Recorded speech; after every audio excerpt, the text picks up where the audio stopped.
भारतीय नागरिक सुरक्षा संहिता 2023 अध्याय 6 उपस्थित होने को विवश करने के लिए आदेशिकाएं BNSS की धारा 86 उद्घोषित व्यक्ति की संपत्ति की पहचान और कुर्की। जब कोई न्यायालय धारा 84 पुराने CRPC की धारा 82 के तहत किसी व्यक्ति को फरार या उद्घोषित अपराधी घोषित करते हुए लिखित उद्घोषणा जारी करता है तो उसके पास उस व्यक्ति की संपत्ति को कुर्क करने का अधिकार होता है। नंबर 1, कुर्की का आदेश कब दिया जा सकता है। सामान्यतः नियम न्यायालय उद्घोषणा जारी होने के बाद किसी भी समय फरार व्यक्ति की चल या अचल संपत्ति को कुर्क करने का आदेश दे सकता है। तुरंत कुर्की यदि न्यायालय को हलफनामे द्वारा या अन्यथा यह विश्वास हो जाता है कि वह व्यक्ति अपनी संपत्ति या उसके किसी भाग को बेचने, हटाने वाला या अपनी संपत्ति को उस न्यायालय के स्थानीय अधिकार क्षेत्र से बाहर ले जाने वाला है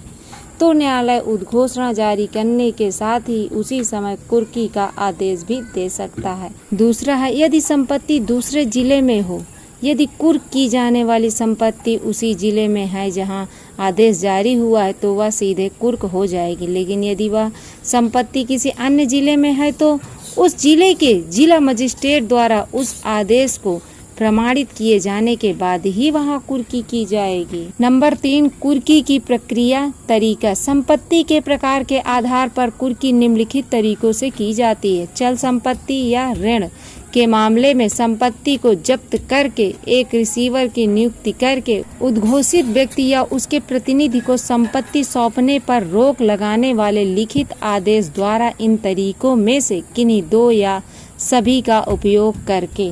अचल संपत्ति के मामले में यदि संपत्ति राज्य सरकार द्वारा राजस्व देने वाली भूमि है तो कुर्की उस जिले के कलेक्टर के माध्यम से की जाएगी। अन्य अचल संपत्तियों के मामले में कब्जा लेकर रिसीवर नियुक्त करके या किराए मकान को किसी और को देने पर रोक लगाकर जीवित पशु या नष्ट होने वाली संपत्ति के मामले में यदि संपत्ति ऐसी है जो जल्दी खराब हो सकती है जैसे फल, सब्जियां या पशु हैं जिनका रखरखाव महंगा है तो न्यायालय आदेश दे सकता है कि उसे तुरंत बेच दिया जाए और बिक्री से प्राप्त धन को सुरक्षित रखा जाए। आपकी जिज्ञासा में उद्घोषित व्यक्ति की पहचान का भी जिक्र है। BNSS 2023 के तहत इसके 2 मुख्य पहलू हैं। धारा 86 के तहत पहचान। जब तक किसी व्यक्ति को न्यायालय द्वारा कानूनी रूप से उद्घोषित नहीं किया जाता तब तक धारा 86 के तहत उसकी संपत्ति कुर्क नहीं की जा सकती। पहचान स्थापित करने के लिए न्यायालय उसके घर या गांव में नोटिस चिपकाता है। मुनादी